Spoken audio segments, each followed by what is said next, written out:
Ibrahim alaihissalam manusia yang luar biasa, manusia yang Allah subhanahu wa ta'ala berikan julukan melalui lisan Nabi Muhammad SAW dengan Abul Anbiya, ayahnya para nabi-nabi, karena memang kisahnya akan kita lihat tentunya dengan dua orang istri yang dimiliki oleh Ibrahim alaihissalam. Namun sebelumnya saya akan mulai dulu dengan Ibrahim alaihissalam ini. Di masa kecilnya lahirlah Ibrahim alaihissalam dari dua orang tua, tapi yang disebutkan di dalam Al-Quran nama ayahnya Azar. Di zaman itu beliau lahir di Babilonia, dan Ibrahim alaihissalam dari suku asli Babilonia. Babilonia adalah suku, nama kota di Irak, dan ini ada sukunya sendiri. Suku ini teman-teman bukan orang Arab, bukan orang Arab. Karena waktu itu orang Arab di zaman Ibrahim AS cuma ada di satu tempat, mereka belum menyebar. Adanya suku Arab di Mekah, adanya di Yaman. Adanya di Yaman, belum menyebar. Jadi memang setiap wilayah ada suku-suku sendiri. Babilonia ada sukunya, dan Ibrahim AS pada saat itu lahir di satu malam, satu sore hari menjelang maghrib, menjelang malam. Di hari tepatnya di mana Namrud, raja pada saat itu, mengaku sebagai Tuhan. Ayah Namrud meninggal, kemudian Namrud dinobatkan jadi raja. Tiba-tiba dia mengeluarkan sebuah informasi kalau dia adalah Tuhan, dan siapapun yang mengakui itu boleh mendapatkan apa saja yang dia minta. Apa saja yang dia minta. Minta harta, minta emas, minta tanah, minta apa saja dikasih. Maka orang berbondong-bondong banyak yang menyetujui masalah itu, ya. Apalagi pada saat itu di Babilonia tidak ada seorang rasul, tidak ada nabi gitu. Pada saat lahirnya Ibrahim alaihissalam ini, Namrud pada malam harinya mimpi. Dia mimpi melihat kerajaannya hancur, terbakar sana sini. Lalu dia bangunkan semua penasihat-penasihatnya. Malam itu juga waktu dia ngaku sebagai Tuhan tuh. Apa takwil mimpi ini? Kok bisa saya mimpi seperti ini? Mereka semua mengatakan kami nggak tahu. Sampai ada satu orang yang akhirnya mengatakan, wahai Namrud, kemungkinan malam ini di Babilonia ada anak yang lahir laki-laki yang akan menghancurkan kerajaan Anda. Namrud lalu mengeluarkan sebuah instruksi yang aneh. Dia mengatakan kalau begitu semua anak laki-laki yang lahir di negeri ini malam ini bunuh. Azar, salah satu penasihat Namrud, ahli membuat patung, datang di istana Namrud. Kemudian dia tahu informasi atau instruksi Namrud ini, dan dia tahu istrinya baru melahirkan malam itu, sore itu Ibrahim alaihissalam. Maka datanglah Azar ke rumahnya mengatakan pada istrinya, bawalah Ibrahim ini ke hutan supaya Namrud tidak membunuhnya. Ringkas cerita, dibawalah Ibrahim alaihissalam ke sana. Kemudian setelah dibawa teman-teman sekalian ke hutan, berjalan waktu itu umur Namrud sekitar 30 tahun. Terus saja Namrud mengumandangkan tentang masalah dia Tuhan dan terus saja gitu kan. Sampai umur dia 40 tahun. Maaf, sampai umur dia 70 tahun. Dan pada saat itu Ibrahim alaihissalam berumur 40 tahun, dinobatkan jadi nabi. Pergilah Ibrahim alaihissalam waktu diutus, hari pertama diutus oleh Allah sang pencipta menjadi nabi. Dengan cara umum tentunya, setiap nabi-nabi biasanya didatangi oleh Jibril alaihissalam. Kemudian mengatakan kalau kau adalah utusan Allah, lalu diberikanlah firman-firman Allah kepadanya. Ibrahim alaihissalam pada saat itu, saudaraku seiman, datang ke tempat ibadahnya masyarakat Babilonia. Ada sebuah kuil besar dibuat. Kemudian Ibrahim alaihissalam berkata kepada orang-orang di sekitarnya pada saat dia masuk ke tempat ibadah itu, yang mereka lagi kebetulan duduk di situ. Kemudian mereka melihat, ya, atau memberikan sesajen, memberikan segala macam.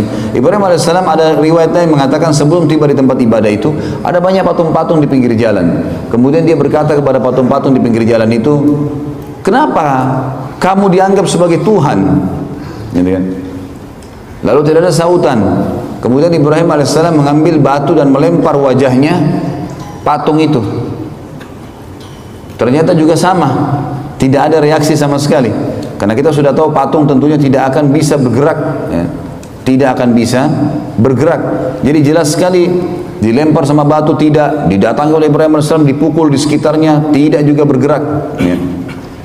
Yang jelas teman-teman sekalian, dengan penolakan dengan Ibrahim AS melihat itu tidak ada apa-apa, yang sebelumnya pada saat dia dinobatkan jadi nabi, itu dia sempat kejadian ini yang membuat Allah menobatkan jadi nabi. Dia duduk di hutan, kemudian dia melihat ke bulan di malam hari, dia mengatakan, siapa ya Tuhan saya? Kayaknya ini Tuhan saya nih. Lalu kemudian ditunggu sampai dia sampai pagi. Dia sempat menunggu ada suara kah, ada obrolan, tidak ada. Besok pagi terbit matahari, matahari lebih besar. Lalu dia mengatakan, ini kayaknya Tuhan saya, ini lebih besar gitu. Kemudian juga ditunggu sama dia sampai terbenam matahari, mataharinya hilang. Kemudian dia mengatakan, kalau begitu ini semua bukan Tuhan, dan saya mengatakan saya menyerahkan diri kepada Tuhan yang Maha Esa dan Maha Tinggi agar ya memberikan kepada saya petunjuk. Maka akhirnya Allah Subhanahu wa taala menjadikan dia atau diberikan dia kenabian. Baik, ringkas cerita teman-teman sekalian, datanglah Ibrahim alaihissalam kemudian bertemu dengan tempat ibadah yang dibuat oleh Namrud. Dan sampai sekarang tentu kalau teman-teman ketik di Google tentang masalah peninggalan Namrud di Babilonia, akan ada gambar-gambar, banyak sekali gambar-gambar peninggalan istananya, puing-puingnya, tempat pembakaran Ibrahim alaihissalam, banyaklah. Ibrahim alaihissalam mendakwai yang paling pertama ayahnya. Begitu datang, dia bertemu dengan ayahnya, didakwahi ayahnya, didakwahi kaumnya. Allah menyebutkan dalam masalah itu dalam Al-Quran, surah Al-Anbiya, surah nomor 21 ayat 52 sampai 73. Surah Al-Anbiya, surah nomor 21 ayat 52 sampai 73. A'udzu billahi minasyaitonir rajim. Idz qala li abihi wa qaumihi ma hadhihi at-tamathil allati antum laha 'akifun. Qalu wajadna aba'ana laha 'abidun. Qala laqad kuntum antum wa aba'ukum fi dhalalin mubin. Qalu aji'tana bil haqqi am anta minal la'ibin. Qala bal rabbukum rabbus samawati wal ardi alladhi fatarahunna wa ana 'ala dhalikum minasy syahidin. Watallahi la akidanna asnamakum ba'da an tuwallu mudbirin. Sampai sini teman-teman saya berhentikan dulu dan akan kita lanjutkan ayatnya. Jadi ayat 52 sampai ayat ayat 57 sampai ayat 57 dulu. Kurang lebih terjemahnya kata Ibrahim alaihissalam, ingatlah kata Allah ketika Ibrahim berkata kepada ayahnya dan kaumnya, apa nih patung-patung yang sedang kalian sembah? Mereka berkata, inilah yang kami temukan yang disembah oleh ayah-ayah kami. Kemudian kata Ibrahim alaihissalam, ketahuilah apa yang sedang kalian lakukan ini dan ayah-ayah kalian adalah sesuatu yang sesat, salah ini. Lalu kemudian mereka berkata, apakah kamu datang membawa kebenaran atau kau hanya sekedar datang untuk mengganggu kami? Maka Ibrahim AS mengatakan, Tuhan kalian adalah yang menciptakan seluruh langit dan bumi, pemiliknya, pengawasnya, pengurusnya, dan saya termasuk saksi atas itu. Saya akan memberikan kalian bukti-bukti, dan kalau kalian tidak mau percaya, maka saya akan menghancurkan dan melakukan tipu daya terhadap Tuhan-Tuhan kalian ini. Ceritanya adalah Ibrahim AS masuk menemui ayahnya bersama dengan kaumnya lagi masuk ke dalam sebuah ma'bad, sebuah tempat ibadah yang dibuat mirip dengan piramida Mesir Firaun, tapi piramida agak merucut kotak ya, seperti kotak lah batu-batu itu. Kalau ini enggak manjang, kayak bangunan manjang ke belakang, sampai sekarang masih ada tentu. Tangganya banyak ke atas.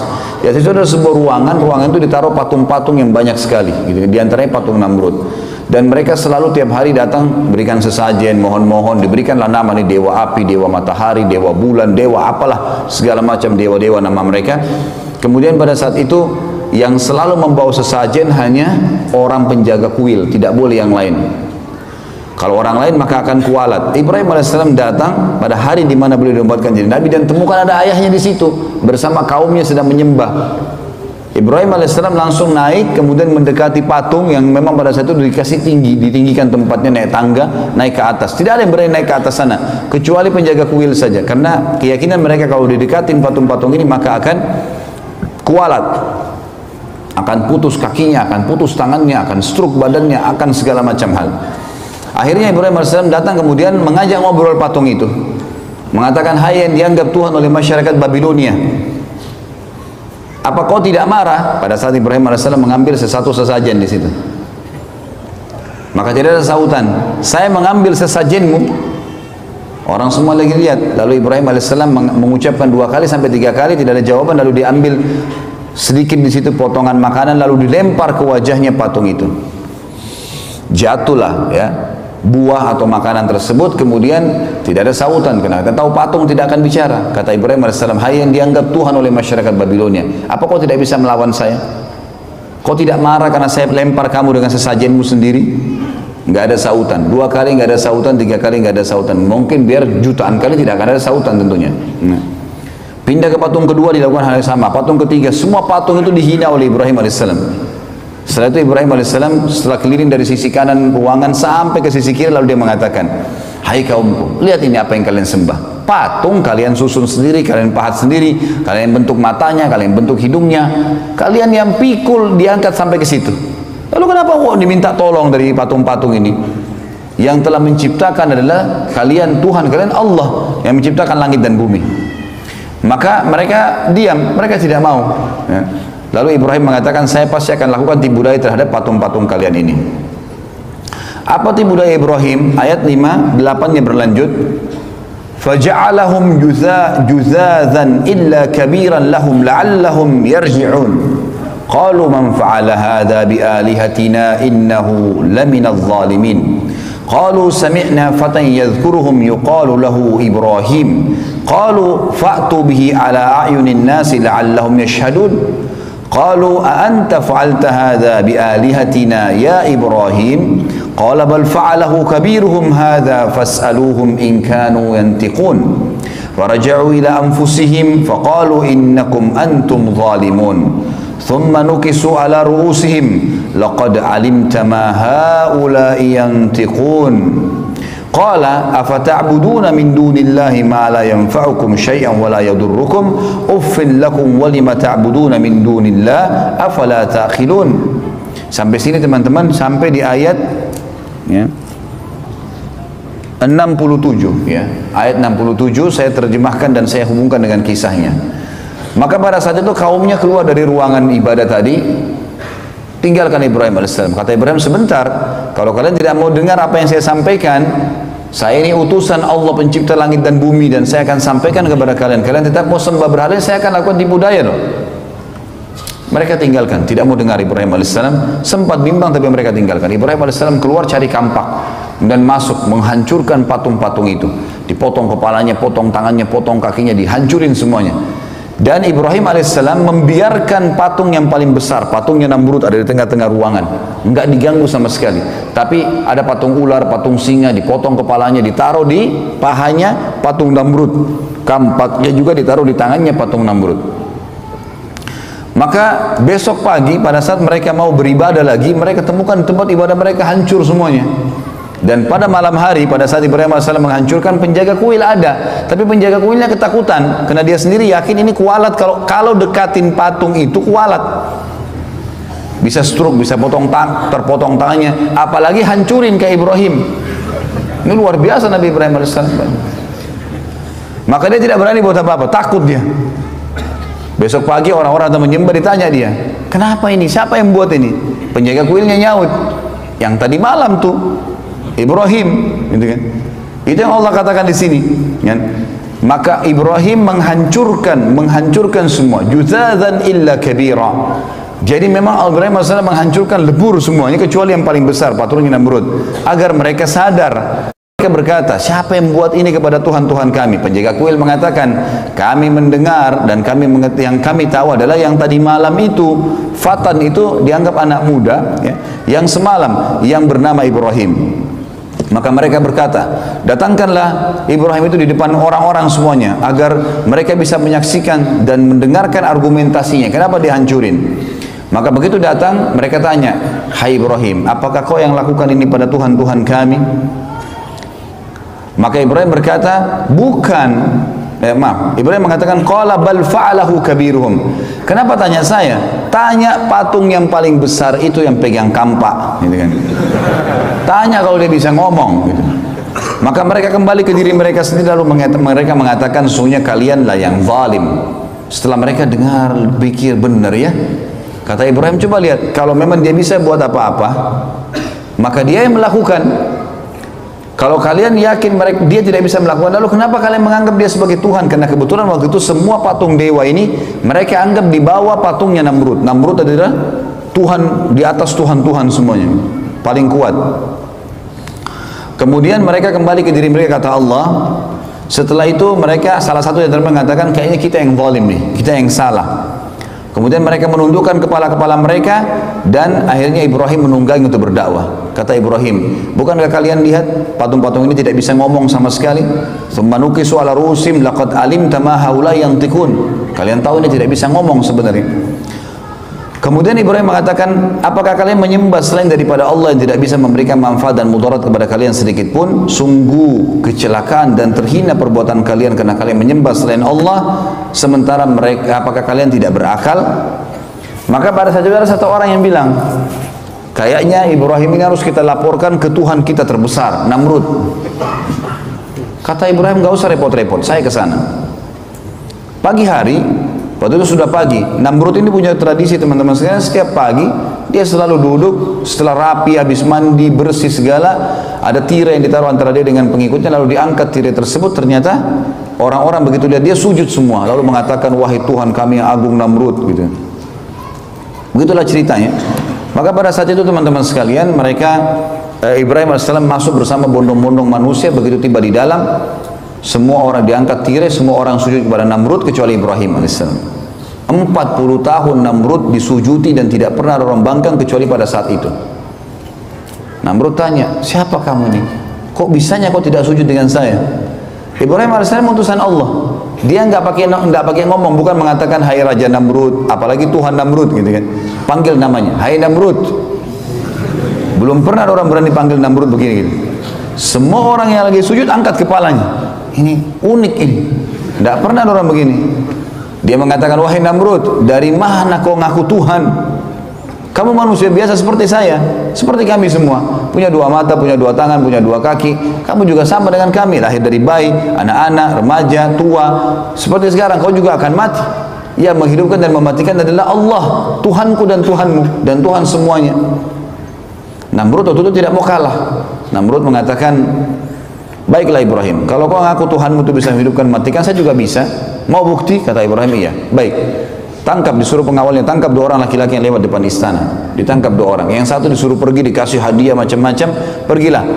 Kemudian yang satu disuruh bunuh, mati di tempat. Kata Namrud, lihat, saya menghidupkan dan saya mematikan. Ya. Ini kan kebodohan, karena orang yang disuruh pergi sudah hidup sebelumnya. Tapi akal-akalan dia mengatakan apa? Ini saya menghidupkan dan saya mematikan.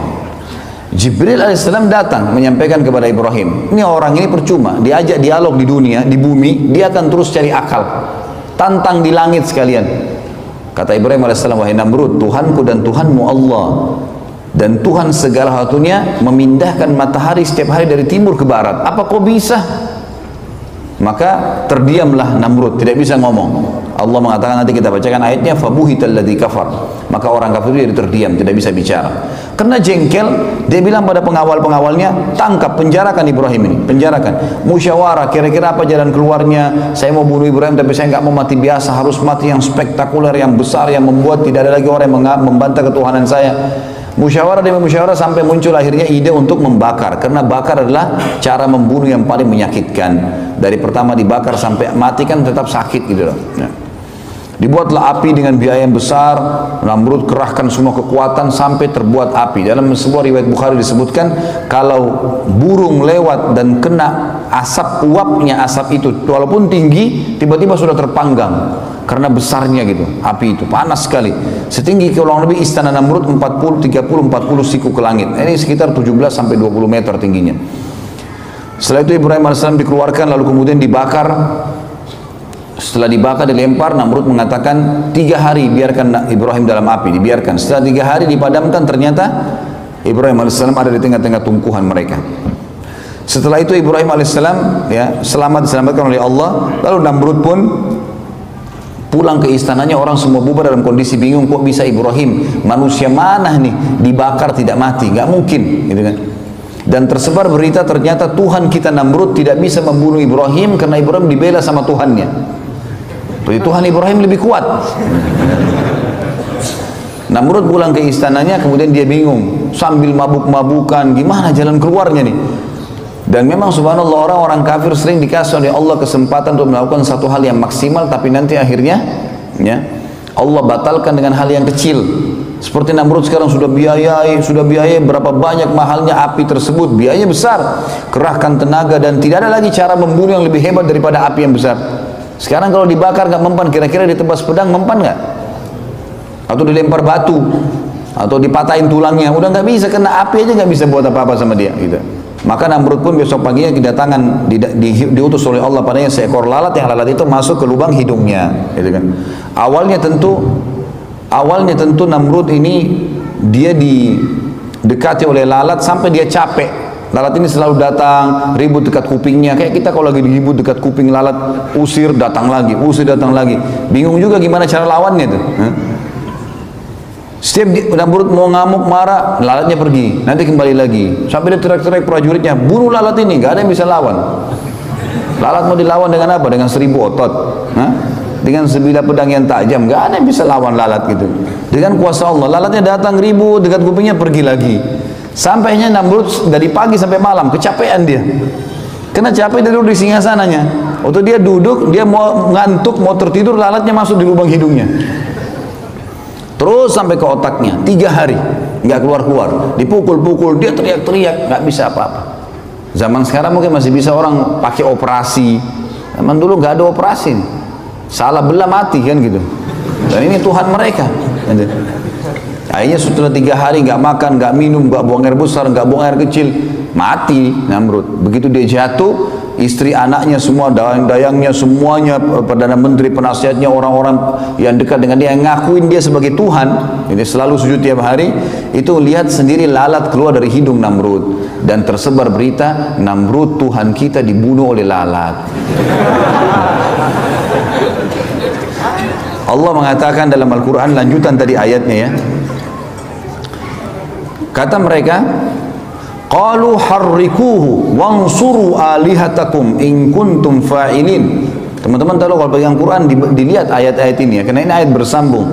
Maka mereka berkata, bakarlah dia dan tolonglah Tuhan-Tuhan kalian, karena dia sudah rusak tadi tempat ibadah kita, dihancurin Tuhan-Tuhan kita, maka bakar si Ibrahim ini.